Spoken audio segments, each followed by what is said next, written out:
If you Google the word recession, you will find a lot of misleading information. On one hand, major investor banking firms like Goldman Sachs claim that there won't be a recession in 2023, while on the other hand, financial institutions like Bank of America has declared that a recession is inevitable in America in 2023. Everyone is coming up with their own theories about recession, and not only this, there is confusion even at a governmental level. President Joe Biden says that we're nowhere near a recession right now, whereas the central bank chairman is telling a completely different story. So how much of this is true? Are we really going to enter into a recession? If yes, what is recession and how can we save ourselves or better make a profit out of it? Welcome back to Essence Z. In today's video, we will talk about the recession and we'll reveal everything about it. Without wasting any time, let's begin. Make sure to subscribe to the channel and hit the bell icon so you won't miss any future videos we upload. What recession is and who is right? A recession is defined as a significant, widespread, and long-term decline in economic activity. In layman's terms, a recession is indicated by 2 consecutive quarters of negative GDP growth. But a lot of experts argue that this definition is overly simplistic because it does not account for employment, income, sales, and a variety of other factors.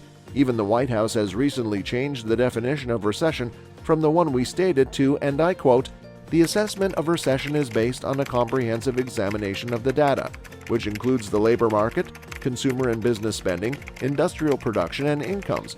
A recession, according to the National Bureau of Economic Research, is a significant decline in economic activity that is widespread and lasts more than a few months. So this brings us to the next big question: are we in a recession? While the semantics of this are still being debated, the answer appears to be no. Despite 2 consecutive quarters of GDP contraction, there is widespread agreement that the overall conditions for a recession have not been met. According to Anessa Kustovic, Chief Investment Officer of Cardinal Retirement Planning, we may be in for a mild recession in 2023. The labor market is so strong right now that we may be able to avoid feeling the effects of a recession, she says. Economists and business leaders generally do not believe the U.S. economy is in a recession because employment and spending levels have remained relatively strong even as GDP has contracted. However, it's difficult to say definitively because income and spending have struggled to keep up with inflation. Will there be a recession in 2023? Although most people agree that we are not in a recession, there is growing concern that we are. According to a recent survey, 91% of CEOs in the U.S. expect a recession within the next 12 months. Among those sounding the alarm have been the heads of the world's largest investment banks. For example, JP Morgan CEO Jamie Dimon has been outspoken about the possibility of a recession. In June, he predicted a 20 to 30% chance of a harder recession, as well as a 20 to 30% chance of something worse. During the company's third quarter earnings call, Goldman Sachs CEO David Solomon expressed similar concerns. Rising interest rates and geopolitical instability, he claims, are weighing on Goldman Sachs' performance, and Solomon told CNBC that the U.S. is very likely to enter a recession. According to prominent hedge fund manager Michael Burry, the U.S. economy will inevitably face a far more severe recession than most experts predict, and you just can't avoid the advice of such a legendary investor and fund manager. To top it all, even the biggest companies have started a firing spree, which will result in a labor crisis.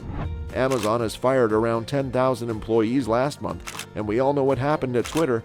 Due to poor sales, e-commerce giant Alibaba also laid off nearly 10,000 workers in August. How long does a recession last? The length of a recession is determined by its severity. However, they do not usually last as long as most people believe. The average recession since 1854 has lasted about 17 months, according to NBER data. How can recession affect the common man? A recession can affect you in mainly 4 ways. Let's discuss each of them in detail. 1. You may lose your job. A recession's worst-case scenario is that you might lose your job because when consumer spending falls, businesses must adjust their operations to stay profitable, which may need layoffs to cut the cost due to low sales. If you lose your job, you will also lose your employer's health insurance, putting your family in a difficult position because you will have to shop around for new coverage.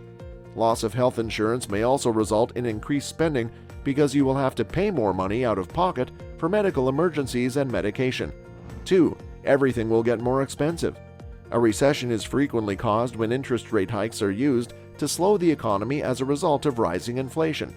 As of 2022, the prices of everything around us have risen, and people are spending more on necessities like rent, electricity, and food than ever before. With rising prices due to inflation, your money doesn't go as far, making it difficult to maintain the same standard of living.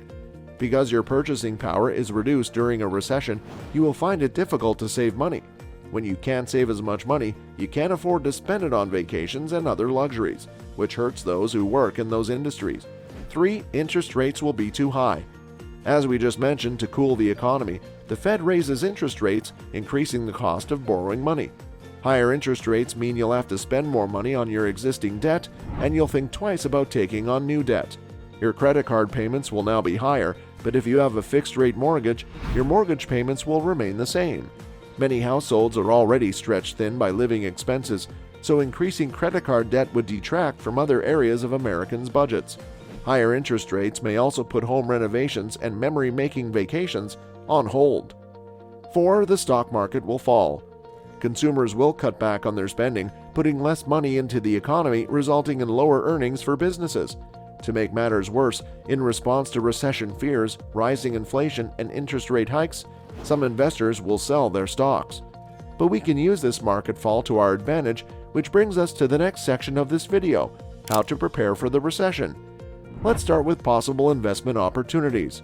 Honest disclaimer, guys, this is not an investment advice. Please do your own research before making any decision.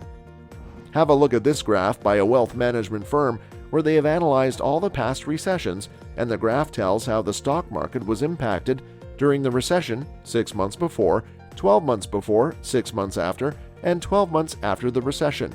Now here's the interesting thing: if you notice, the majority of time stock market actually went up during the recession, and it went down 6 and 12 months before the recession. So it means that if someone had invested their money 6 or 12 months before the recession, not only they would have bought the stocks at a discounted price, but also would have gotten higher returns during recession. To top it all, after 6 and 12 months of recession, a tremendous recovery and growth can be seen in the market. So this makes it a very interesting opportunity to invest into the stock market a few months before the recession. Let us show you other ways by which you can prepare for a recession. Begin repaying your debts. When interest rates rise, your credit card balance will cost you more, so you should be aggressive in paying it off. 2. Create an emergency fund. In the event of a job loss, you should save at least 3 months' worth of living expenses so that your bills are still paid and you have enough money to get by. 3. Diversify your sources of income. During a recession, relying on one source of income is risky, so consider a side hustle or another part-time job to protect yourself. 4. Look for a job that is recession-proof. If your industry is dependent on a strong economy, now is an excellent time to consider a career change. With this, we've come to the end of this video. We hope all your confusion regarding recession have been solved. Let us know your views in the comment section below. Please don't forget to subscribe to our channel and hit the bell button to watch more educational finance videos like this. We will see you in the next video.